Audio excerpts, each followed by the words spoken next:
Kongo. Moyebi makasi okoyoka mposa komela, kozala presete mpe koluka mosika te. Zela napesa yo mwa eloko ya mpiyo mpo yomela. Ngai namelaka na ngango, masanga kitoko epesaka bonzengaka.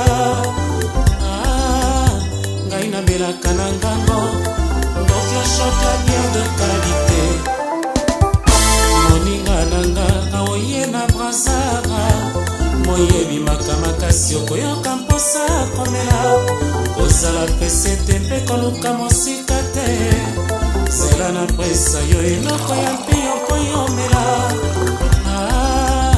Ngai namelaka na ngango, masanga kitoko epesaka bonzengaka. Ngai namelaka na ngango, ngoklochoka bien de qualité. C'est la